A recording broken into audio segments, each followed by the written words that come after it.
David Carter never thought an old box in his grandmother's attic would change his life. It was a hot summer afternoon in Georgia, and dust filled the air as he pushed aside broken furniture and forgotten books. He was helping his mother clean the old house after his grandmother's passing. "Check those boxes in the corner," his mother said, wiping her forehead. David knelt by the corner. Most of the boxes held old clothes and family photos. But one box was different. It was wooden, heavy, and sealed with a rusted lock. "Mom," he called, "what's this?" His mother looked at it for a moment, her face unreadable. "That belonged to your great-grandfather. No one has opened it for years." Curiosity burned inside David. He grabbed a small hammer, broke the weak lock, and opened the lid. Inside were faded papers, yellow with age. At the top lay an envelope with bold handwriting. "The promise." David carefully opened the letter. The ink had faded, but the words were clear enough. He read slowly. "We, the leaders of this county, do promise the families of freedmen their share of land and wealth. This promise shall never be broken, for it is a debt owed." David froze. His heart raced. A promise? To freed black families. He kept reading. The letter listed names families from the community, including one name that made his throat tighten. Carter. His own family. David's hands shook as he set the paper down. He had grown up hearing his grandmother's quiet words, "They stole from us, baby. They took what was ours." He thought it was just a bitter memory from the past. But now, holding the letter, he realized it was real. "Mom," David whispered. "Did you know about this?" His mother's eyes watered. She sat down heavily. "Your grandma told me once. She said the land we should have owned was taken. That letter, it proves it." David stared at the names again. Families who had lived poor for generations. Families who could have built businesses, schools, futures. All denied. All because a promise was broken. His mind raced. He had studied history in college, but books never told this story. This wasn't just history, it was personal. That night, David couldn't sleep. He laid the letter on his desk and read it again under the lamp. He noticed something else. A sketch drawn on the back, a rough map. The lines showed roads, rivers, and plots of land. Many of those plots now held banks, factories, and government buildings. He whispered to himself, "This land was stolen. And nobody talks about it." As if the night heard him, the lamp flickered. A chill moved through the room. David shook his head, trying to calm his nerves. But the more he thought, the heavier the truth felt. Generations of black families had been robbed. Their poverty was not an accident. It was planned. The next morning, David carried the letter to the kitchen. His mother sat with her coffee, tired but thoughtful. "What will you do with it?" she asked quietly. David hesitated. He thought of his job as a small-town teacher, his quiet life, his dreams of moving to the city. He thought of the risk. "Someone has to know," he finally said. "Someone has to tell the story." His mother looked at him, fear in her eyes. "Be careful, David. People don't like the past being uncovered." But David's mind was set. That afternoon, he called his old friend Angela Brooks, a journalist who worked for the local paper. She had always been curious about hidden stories. When she arrived, David laid the letter in front of her. Angela read silently, her eyes widening with every line. Finally, she looked up. "David, this isn't just a story. This is dynamite. Do you know what this means?" David nodded. "It means my family and a lot of families were promised something they never got." Angela leaned back in her chair. "If this gets out, people will fight. The mayor, the council, they'll try to bury this again." "Then we dig deeper," David said firmly. Angela studied him, then smiled faintly. You sound like your grandmother. She always said the truth would rise one day. David folded the letter carefully. Then maybe today is that day. But outside, a dark SUV was parked near the corner of the street. A man inside lowered his sunglasses, watching the house quietly. David and Angela didn't see him. They didn't hear the faint click of a camera taking their picture. The promise had been broken long ago. And now, someone powerful wanted to make sure it stayed buried. The morning sun shone through the blinds of David's small house, but the weight of the night before still sat heavy on his chest. The letter was no longer just a piece of paper, it was a key. A key to a story that had been locked away for generations. Angela Brooks sat across from him at the kitchen table, sipping black coffee. Her eyes were sharp, filled with both excitement and fear. The letter lay between them, the ink fragile, the map on the back glowing faintly in the morning light. I can't stop thinking about it, Angela said, tapping the map with her finger. This isn't just history, David. Look at the lines. Look at these marks. These were plots of land. Real places. David leaned closer. I know. And I recognize some of them. That one, he pointed to a square near the river, that's where the textile factory stands now. The one that's been making millions for decades. Angela frowned. You're telling me that factory sits on land promised to your people? David nodded slowly. His voice was low, steady, but full of anger. Not just the factory. Look here, this road. That's Main Street now. These circles. Banks, shops, houses. Generations of wealth built on stolen promises. Angela let out a long breath. If this is true, David, the entire town has been living on top of a lie. They sat in silence for a moment. The weight of it pressed against them both. David finally spoke. We need proof. Records. Something official. Angela's lips tightened. City Hall. The archives. David gave her a sharp look. You think they'd keep records of a crime this big? Angela smirked. Oh, they'd keep them. People who steal like to hide in plain sight. But if we go digging, we'll stir trouble. David's stomach turned. He remembered the black SUV outside his house the night before. He hadn't told Angela yet, but he couldn't shake the image of the man watching them. Trouble has already found us, he muttered. Angela raised an eyebrow. What do you mean? David hesitated. Then he told her about the car, the man with the sunglasses, the clicking sound of a camera. Angela's face darkened. So, they know. Someone's already nervous. The room grew colder. The letter on the table suddenly felt heavier, more dangerous. Angela leaned forward. David, we can't stop now. If they're watching, it means we've hit something real. We need to move fast, before they erase everything. David swallowed hard. His heart told him to run, but his blood told him to fight. His grandmother's voice echoed in his head, don't let them bury us twice. All right, David said firmly.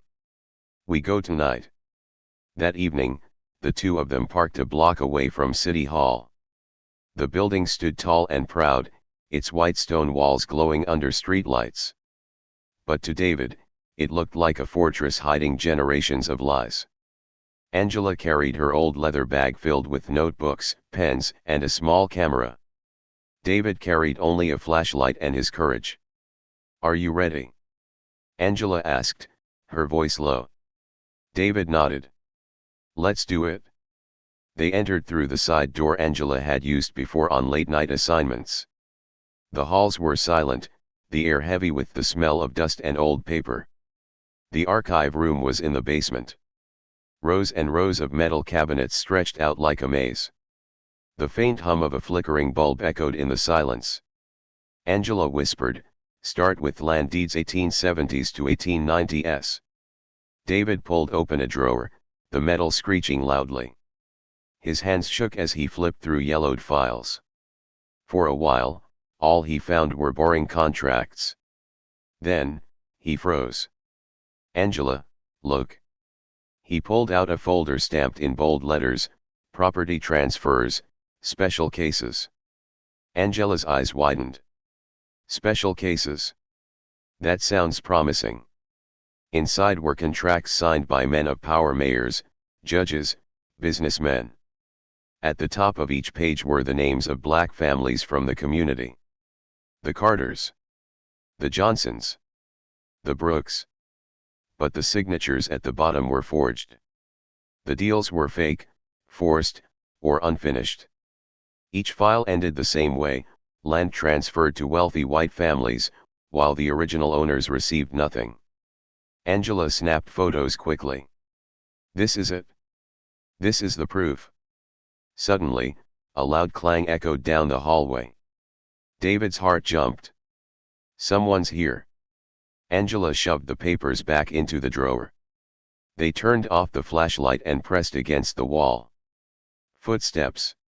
Heavy. Slow. Coming closer.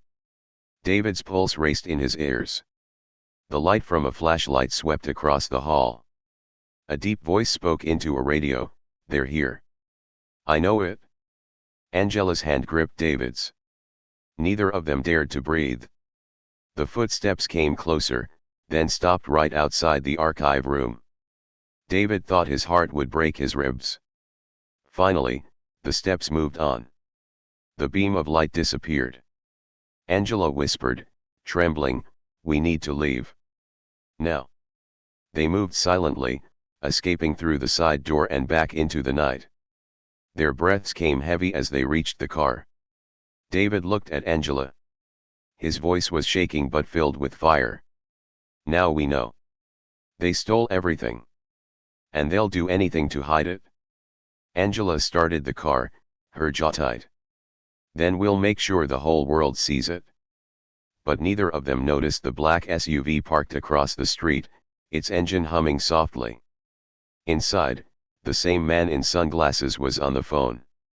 "They found the files," he said coldly. "Handle it." David woke the next morning with a heavy feeling in his chest. He had barely slept.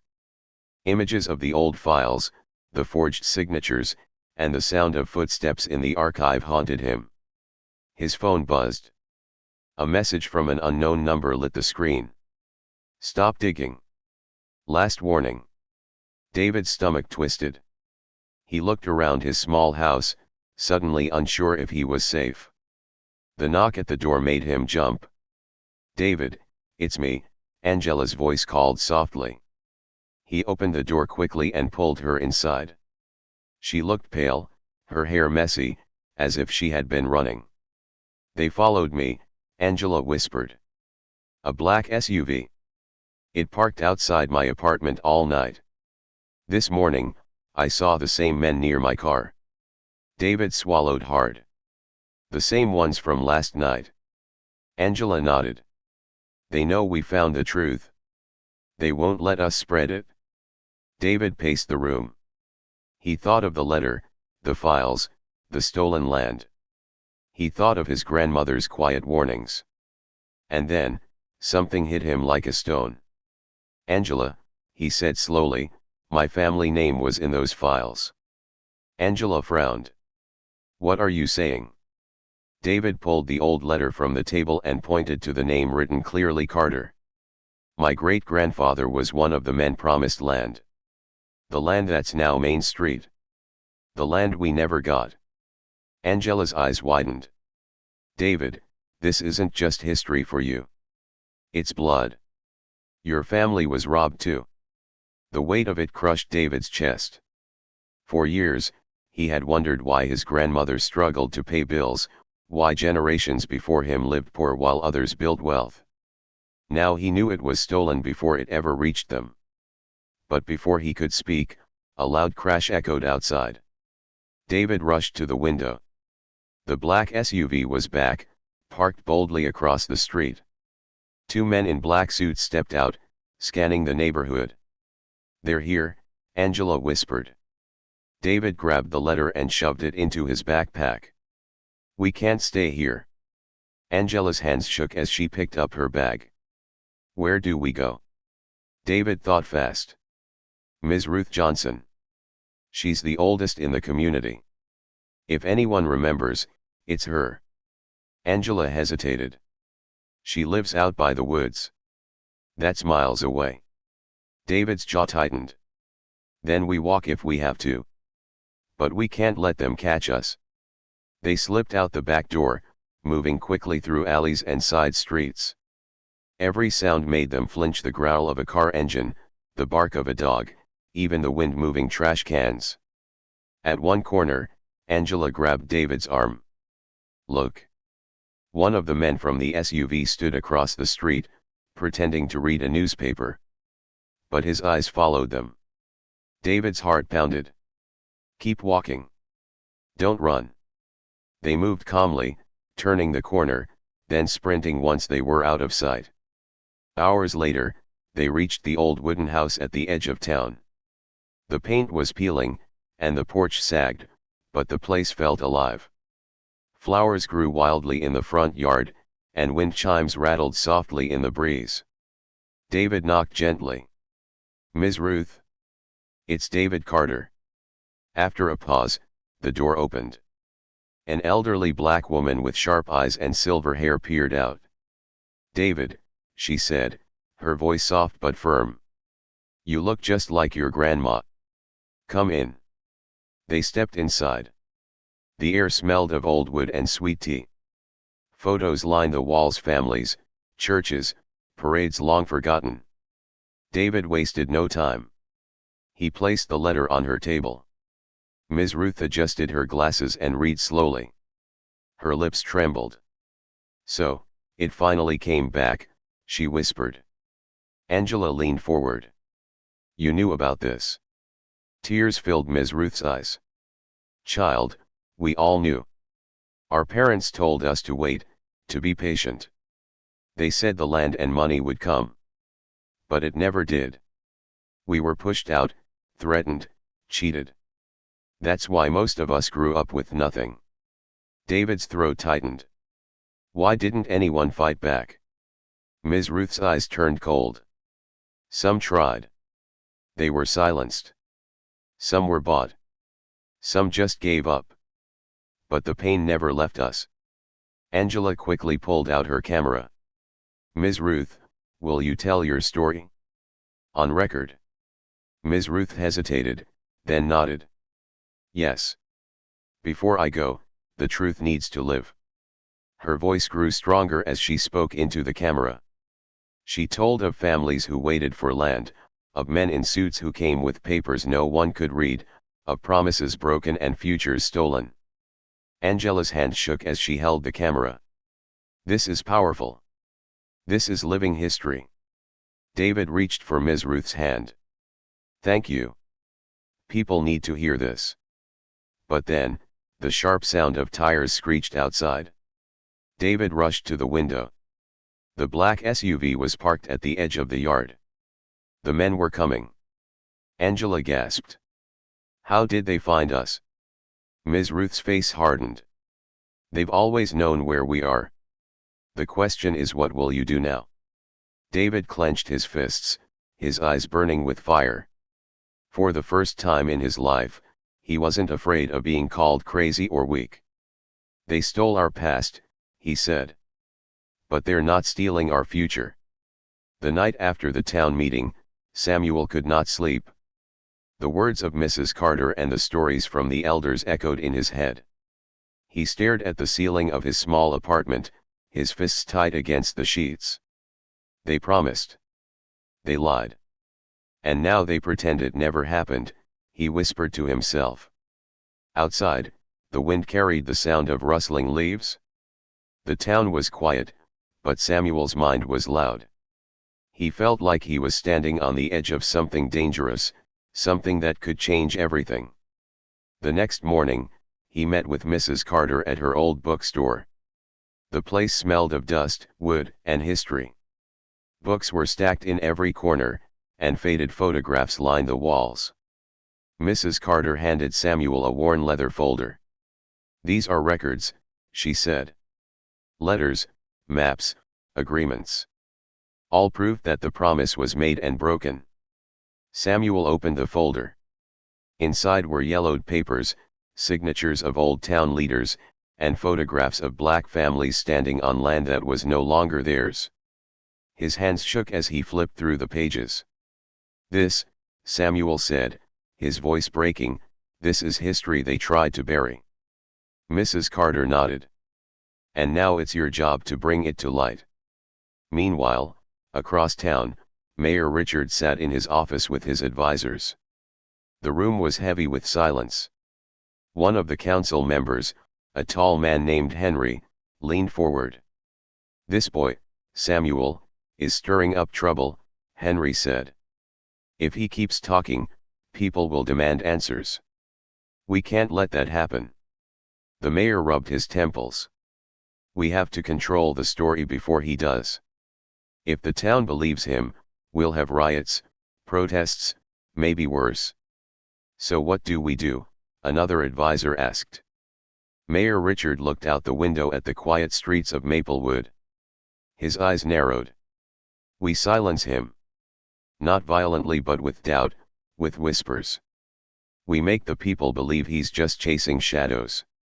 That same day, Samuel walked through town with the folder tucked under his arm. Some people looked at him with curiosity, others with suspicion. At the diner, his childhood friend, Daniel, waved him over. Daniel was a white man with kind eyes, but his smile was uneasy. "Sam, people are talking," Daniel said quietly as Samuel sat down. "They say you're trying to stir up division. That you're making things worse." Samuel clenched his jaw. "I'm not making things worse. I'm telling the truth. A promise was made. My people were robbed. How can we stay quiet?" Daniel sighed. "I believe you, Sam. But not everyone does. The mayor is telling folks you're only after money. That you want to tear the town apart." Samuel felt anger burn inside him. "Money? This isn't about money. This is about respect. About justice. About the truth finally being told." Daniel looked down at his coffee cup. "I know. But you have to be careful. They're not just going to give you what you're asking for. They'll fight back. Hard." Later that night, Samuel held a small meeting at the community center.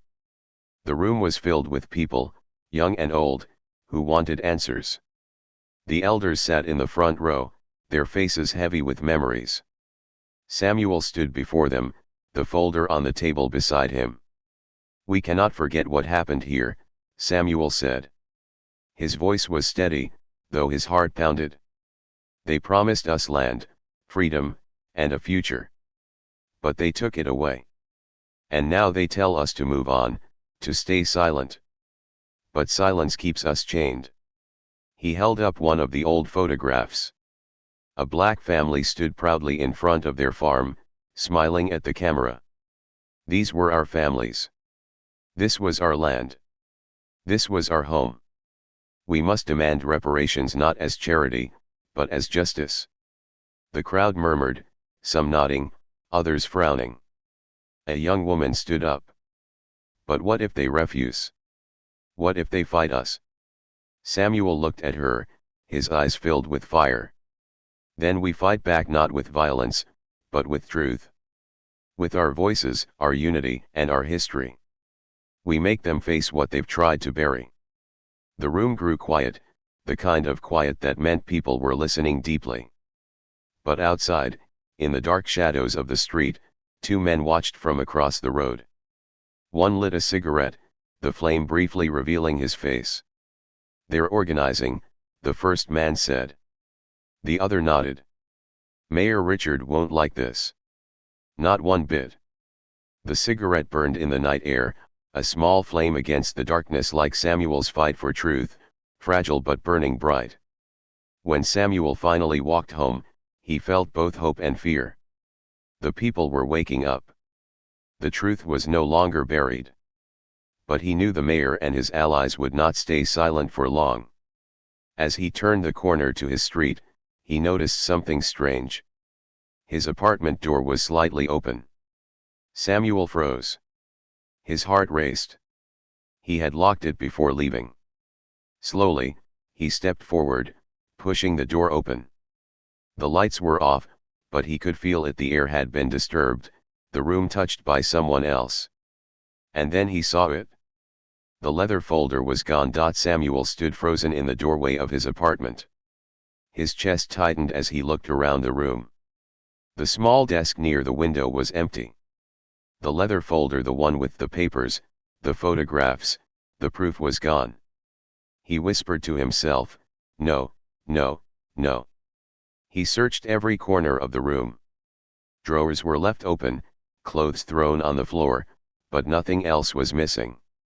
Whoever had broken in came for one thing only: the folder. Samuel sank onto his bed, his hands gripping his knees.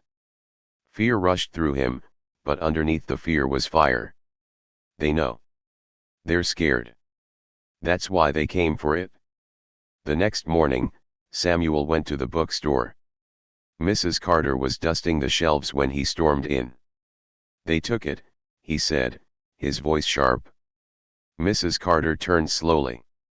"What do you mean?" "The folder. The records. All of it. Someone broke into my apartment last night."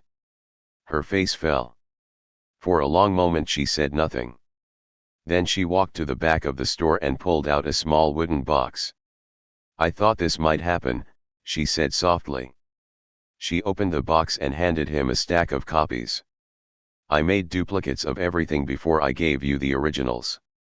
I've lived long enough to know the powerful will always try to erase the truth." Relief washed over Samuel, though his hands still shook as he held the copies. "You saved us," he whispered. "No, Samuel," Mrs. Carter said firmly. "You will save us. But you must be ready. They know you're not alone now. They'll fight harder." Meanwhile, inside the mayor's office, tension filled the air. Mayor Richard sat with his advisors, his eyes dark. "You said we had the documents," he growled. "We do," Henry replied, placing the leather folder on the table. "But we can't let the town know about this. If they see these papers, if they believe them, we're finished."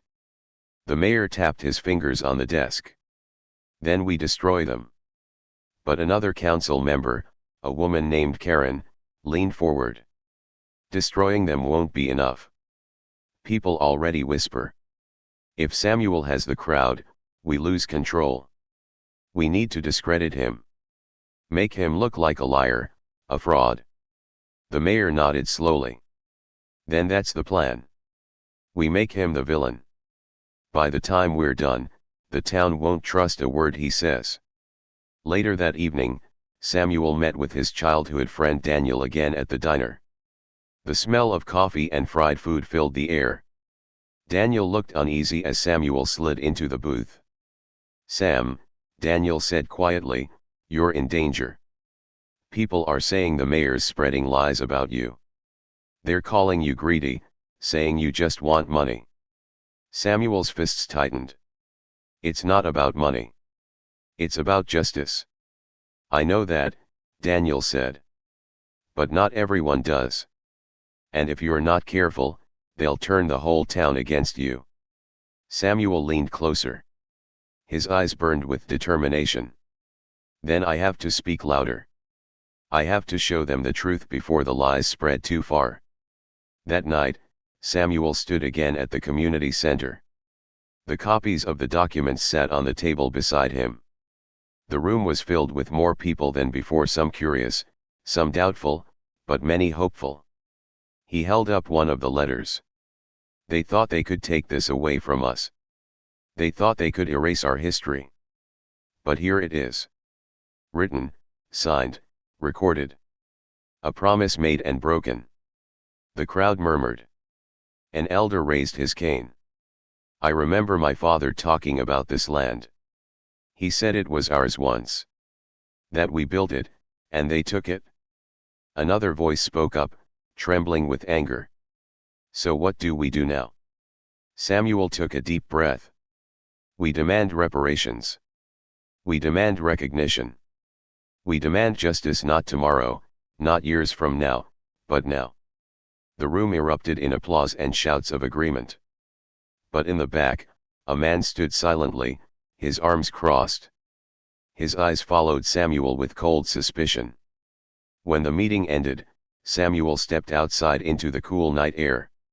He felt alive, strong. For the first time, he believed change might be possible.